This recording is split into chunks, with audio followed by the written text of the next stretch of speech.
তামিলনাড়ুর দিকেও নজর রাখতে হচ্ছে, কারণ তামিলনাড়ুতে বাস দুর্ঘটনায় মৃত নয় সরকারি একটি বাস, সেই বাসের টায়ার ফেটে বিপত্তি, নিয়ন্ত্রণ হারিয়ে দুটি গাড়িতেই ধাক্কা বাসের। তামিলনাড়ুর কাডাল্লোতে এই দুর্ঘটনাটি ঘটে।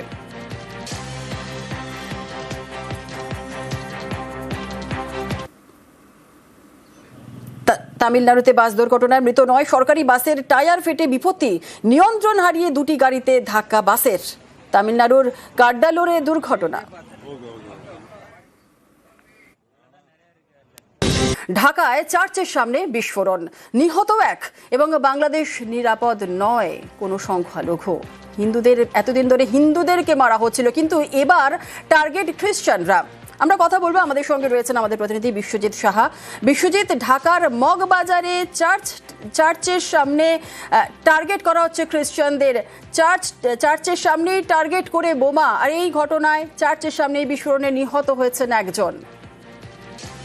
একদমই ঠিক, বড়দিনের আগের রাতে যখন সারা বিশ্ব সেলিব্রেশন করছে 25শে ডিসেম্বর, বড়দিন যীশু খ্রিস্টের জন্মদিন হিসেবে পালিত হয়, এবং সারা বিশ্বের খ্রিস্টানরা যখন চার্চে চার্চে আলোর মালায় ভরিয়ে দিচ্ছেন, সকলে সেলিব্রেশন মুডে খ্রিস্ট উৎসবের, ঠিক সেই রাতেই এক ভয়াবহ ঘটনা ঘটলো। এবং এটাই ঢাকার যে নৈরাজ্য, বাংলাদেশের যে নৈরাজ্যের পরিস্থিতি, যে বিশৃঙ্খলা, প্রশাসনিক যে দুর্বলতা, সেই প্রশাসনিক নৈরাজ্যের ছবি আরো একবার স্পষ্ট হলো।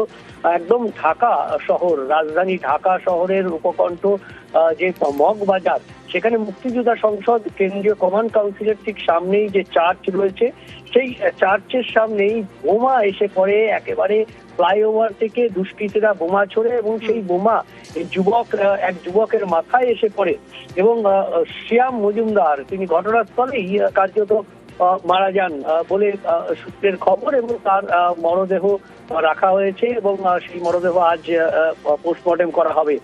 কিন্তু প্রশ্ন হচ্ছে যে এই রকম একটা জায়গা যেখানে চার্চ রয়েছে, ঠিক বড়দিনের আগের রাত, এবং সেখানে এই রকম খ্রিস্টান সংখ্যালঘু, আমরা বারবার বলছিলাম গতকাল সারাদিন আমরা দেখিয়েছি কিভাবে দিনের পর দিন সেখানে সংখ্যালঘুরা নির্যাতিত হচ্ছে, সংখ্যালঘুদের বাড়ি পুড়িয়ে দেওয়া হচ্ছে, জ্বালিয়ে দেওয়া হচ্ছে।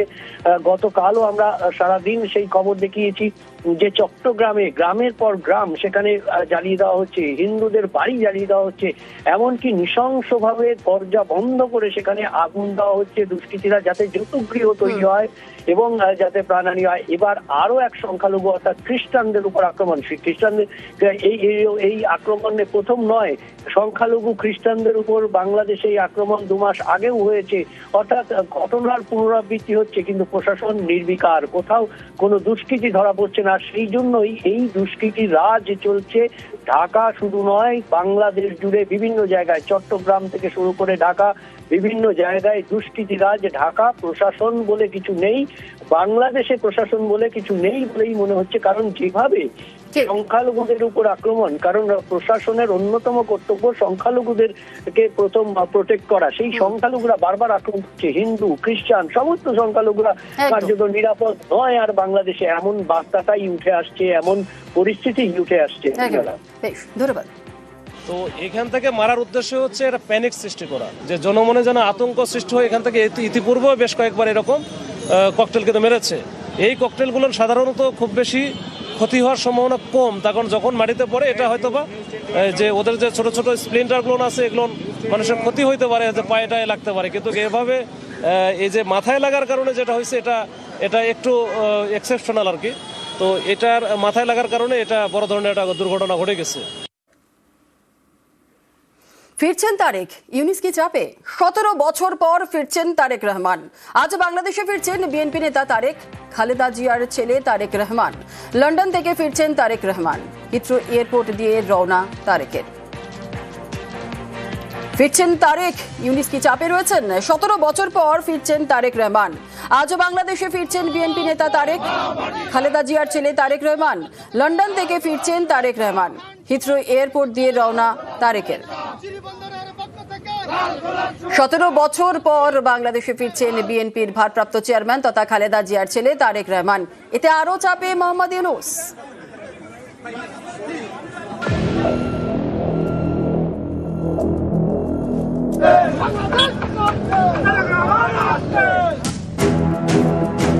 ওসমান হাদি হত্যায় অভিযোগের আঙুল উঠেছে বাংলাদেশের অন্তর্বর্তীকালীন সরকারের প্রধান উপদেষ্টা মোহাম্মদ ইউনূসের দিকে।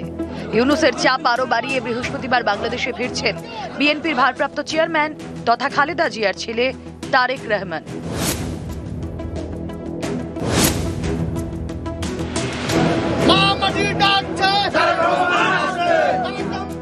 সতেরো বছর পর দেশে ফিরছেন তারেক রহমান। বিদেশে থেকেও গত ১.৫ দশক ধরে বাংলাদেশের অন্যতম প্রধান রাজনৈতিক দল বিএনপির সমস্ত কর্মকাণ্ডে নেতৃত্ব দিয়েছেন। বাংলাদেশের প্রাক্তন প্রধানমন্ত্রী খালেদা জিয়া যত অসুস্থ হয়েছেন, বিএনপি সমর্থকদের কাছে তত বড় ভরসার জায়গা হয়ে উঠেছেন লন্ডনে থাকা তারেক। জুলাই আন্দোলনের জেরে শেখ হাসিনা দেশ ছাড়ার পর ভার্চুয়াল ভাষণে দলের নেতাকর্মীদের ভোকাল টনিক দেন তারেক। তখন থেকেই জল্পনা ছিল যে কোনোদিন দেশে ফিরবেন তিনি। এরই মধ্যে ভোট ঘোষণা, তারপরই ১৭ বছরের নির্বাসন কাটিয়ে বাংলাদেশে ফিরছেন তারেক রহমান। অনেকের মতে এতে নিঃসন্দেহে চাপ বাড়ল মোহাম্মদ ইউনূসের। আওয়ামী লীগকে নিষিদ্ধ করেছে ইউনূসের প্রশাসন, ফলে ফেব্রুয়ারির সাধারণ নির্বাচনে নেই শেখ হাসিনার দল। এমন পরিস্থিতিতে ভোট হলে বিএনপির ক্ষমতা দখলের সম্ভাবনা প্রবল। তারেকের প্রত্যাবর্তন উজ্জীবিত করবে বিএনপি কর্মী সমর্থকদের। ১.৫ দশকের বেশি সময় ক্ষমতার বাইরে বিএনপি। তারেকের নেতৃত্বে ফের ঢাকার সিংহাসনে বসতে মরিয়া লড়াই চালাবেন খালেদার অনুগামীরা। এই পরিস্থিতিতে তারেকের সঙ্গে সহযোগিতার পথে হাঁটা ছাড়া কোনো উপায় নেই ইউনূসের কাছে। খুব বেশি হলে রাষ্ট্রপতির পদ পেতে পারেন তিনি, এর বেশি কিছু নয়। তারেক রহমান যখন আসছেন, এটা তো বড় থ্রেট, কারণ বিএনপি জিতে যাবে এই মুহূর্তে ইলেকশন হলে। যদি আওয়ামী লীগের বহু সমর্থক সেখানে আছে, তাদের তো জোর করে মুখ খুলতে দেওয়া হচ্ছে না, কিন্তু একই সঙ্গে বিএনপি যদি আসে, বিএনপি জিতবে। সেটা তো এই যে প্রধান ওখানে বসে আছে ইউনূস, তিনি তো চাইবেন না, তিনি চাইবেন কোনোভাবে ক্ষমতা দখল করে থাকেন। তারেকের ঘরে ফেরা উপলক্ষে কার্যত উৎসবের পরিবেশ বাংলাদেশ জুড়ে। ঢাকার রাজপথ সেজেছে ফ্লেক্স ব্যানারে। রাজধানীতে তৈরি হয়েছে ৪৮ ফুটের মঞ্চ, লাগানো হয়েছে ৯০০-র বেশি মাইক। বিমানবন্দরে নেমেই মাকে দেখতে হাসপাতালে যাওয়ার কথা তারেকের। তারপরই নেতাকর্মীদের উদ্দেশ্যে ভাষণ। সবকিছু ঠিক থাকলে বগুড়া থেকেই প্রার্থী হবেন খালেদা পুত্র। ২০০৮ সালে দেশ ছেড়েছিলেন তারেক রহমান। সেনার হাতে ক্ষমতা থাকাকালীন প্রায় ১৮ মাস জেলে থাকতে হয় তাঁকে। জেল থেকে ছাড়া পেয়েই ব্রিটেনে চলে যান তারেক। তারপর থেকেই বাংলাদেশে হাসিনা রাজ। এখন প্রশ্ন হলো, তারেকের এই ঘরে ফেরাকে নয়াদিল্লি কিভাবে দেখছে? শেখ হাসিনার সঙ্গে দিল্লির সম্পর্ক বরাবরই খুব ভালো। উল্টো দিকে বিএনপি নেত্রী খালেদা জিয়া ৩ দফায় বাংলাদেশের প্রধানমন্ত্রীর কুর্সিতে বসেছেন। তার সঙ্গেও ভারতের সম্পর্ক খুব একটা খারাপ ছিল না। সমস্যা একটাই, খালেদার আমলে বারবারই বাংলাদেশের মাটিতে ভারত বিরোধী শক্তিদের মাথা চাড়া দেওয়ার অভিযোগ উঠেছে। কিন্তু এখন পরিস্থিতি একেবারে আলাদা। ইউনূসের আমলে নৈরাজ্যের বাংলাদেশ তৈরি হয়েছে। সেখানে এখন ভারত বিদ্বেষের পাহাড়, মৌলবাদী এবং দুষ্কৃতীদের মুক্তাঞ্চলে পরিণত হয়েছে প্রতিবেশী দেশটি। রোজ সেখান থেকে হিন্দুদের আক্রান্ত হওয়ার খবর আসছে। এই পরিস্থিতিতে সেখানে কোনো নির্বাচিত এবং দায়িত্বশীল সরকার এলে দিল্লির পক্ষে তাদের সঙ্গে কূটনৈতিক আলোচনার পথে হাঁটার সুযোগ মিলবে। আওয়ামী লীগ যেমন আমাদের সঙ্গে সম্পর্ক ছিল, ঠিক তেমনি বিএনপি যখন এসেছিল, ভারত কি তার বিরোধিতা করেছিল? বিএনপি তো দীর্ঘদিন ভারতবর্ষের সঙ্গে তারা সম্পর্কে ছিল এবং বায়োলেটারাল এগ্রিমেন্ট ছিল। তখন তো অন্য কোনো সমস্যা সাময়িকভাবে দেখা দিলেও সেখানে তো তেমন কোনো সমস্যা হয়নি যে দুই দেশের সম্পর্ক তলানিতে এসে ঠেকেছে। নিউজ 18 বাংলা। ওসমান হাদির হত্যার জন্য দায়ী মোহাম্মদ ইউনূস সরকার। বিস্ফোরক অভিযোগ নিহত ছাত্রনেতার ভাই ওমর হাদির। তার দাবি, বাংলাদেশের ভোট বানচাল করতেই হাদিকে হত্যা করিয়েছে ইউনূস প্রশাসন।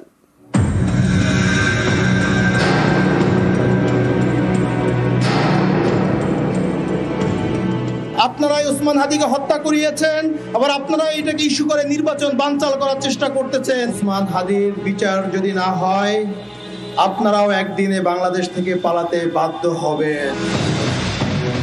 শরীফ ওসমান হাদি বাংলাদেশের জনপ্রিয় ছাত্রনেতা। আসন্ন সাধারণ নির্বাচনে তার ঢাকা থেকে প্রার্থী হওয়ার কথা ছিল। এহেন ওসমানই ঢাকার রাজপথে গুলিবিদ্ধ হন 12ই ডিসেম্বর। পরে সিঙ্গাপুরের হাসপাতালে তার মৃত্যু হয়। এই খবর বাংলাদেশে পৌঁছতেই ক্ষোভের আগুন জ্বলে ওঠে, যে আগুনে পুড়তে হয় বাংলাদেশের সবথেকে জনপ্রিয় দুই সংবাদপত্র প্রথম আলো এবং ডেইলি স্টারকে। ওসমান হাদির হত্যার জন্য এবার সেদেশের অন্তর্বর্তীকালীন সরকারের প্রধান উপদেষ্টা মোহাম্মদ ইউনূসের দিকে আঙুল তুললেন ওসমান হাদির ভাই ওমর।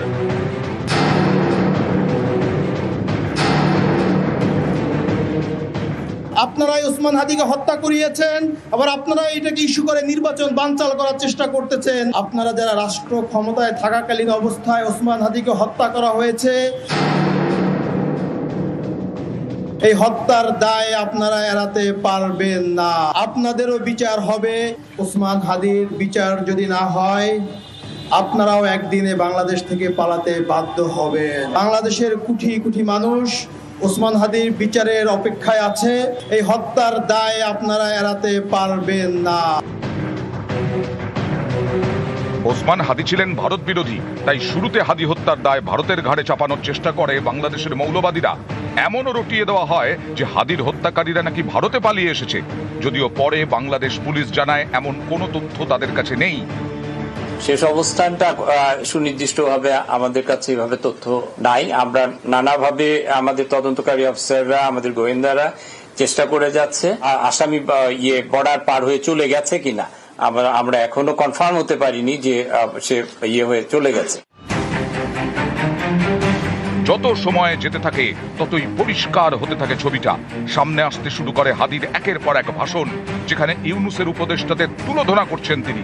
প্রশ্ন তুলছেন, ভোটের আগেই কেন বিএনপির সঙ্গে সমঝোতা করে নিচ্ছেন ইউনূসের উপদেষ্টারা? উপদেষ্টাদের বিরুদ্ধে সাধারণ মানুষের ক্ষোভের কথা কি ইউনূস জানেন না? এভাবে কি ইনসাফের বাংলাদেশ তৈরি করা যাবে?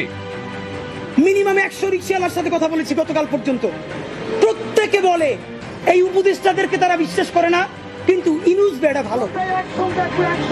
এই প্রশ্নগুলোকে রাজনৈতিক মঞ্চে তুলে আনতে চাইছিলেন ছাত্রনেতা ওসমান হাদি। বিপুল জনপ্রিয়তাও পাচ্ছিলেন তিনি। অনেকের মতে ভোটে জিতলে দেশের শীর্ষ কোনো প্রশাসনিক পদে বসা নিশ্চিত ছিল তার। কিন্তু ভোটের আগেই হত্যা করা হলো হাদিকে।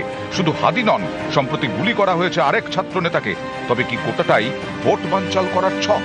দীর্ঘ গড়িমসির পর অবশেষে বাংলাদেশে ভোট করাচ্ছেন মোহাম্মদ ইউনূস। 12ই ফেব্রুয়ারি সাধারণ নির্বাচন। ভোটের পর নতুন সরকার এলে দেশের শীর্ষ প্রশাসনিক পদ থেকে সরতে হবে ইউনূসকে। খুব বেশি হলে রাষ্ট্রপতির পদ পেতে পারেন তিনি। ফলে রাজনীতির পাটিগণিত অনুযায়ী বাংলাদেশে ভোট হয়ে নির্বাচিত সরকার এসে গেলে ক্ষমতা হারাবেন ইউনূস। সেই কারণেই কি ভোট বানচাল করে দেওয়ার চেষ্টা, যাতে প্রধান উপদেষ্টার চেয়ারে বসে থাকা যায়? তাই কি হাদির মতো ছাত্রনেতা খুন? একটা অপদার্থ ক্ষমতালোভী ইউনূস বেকার ছাত্রছাত্রীদের সামনে রেখে তিনি ক্ষমতা ভোগ করতে এসছেন, এবং সেই ক্ষমতা ভোগের সামনে যারা থাকে তাদের তিনি সরিয়ে দেবেন, এটা নিঃসন্দেহে বোঝা যাচ্ছে। এবং হাদি যেহেতু ইলেকশন চেয়েছিল, তাকে যে সমর্থন করা যায় তা নয়, এবং হাদি যে বলেছিল যে নির্বাচন করতেই হবে, সেটা তো ইউনূস সরকার মেনে নেবে না। তিনি মুখোশধারী শাসক, এবং হাদির ভাই যা বলেছেন এটা সম্পূর্ণরূপে সত্যি। এই ইউনূস তার মৃত্যুর জন্য যে দায়ী এবং তাকে যে হত্যা করেছে, সেটা আর অন্য কিছু বলার অবকাশ থাকে না। এই হত্যার দায় আপনারা এড়াতে পারবেন না। নিউজ 18 বাংলা।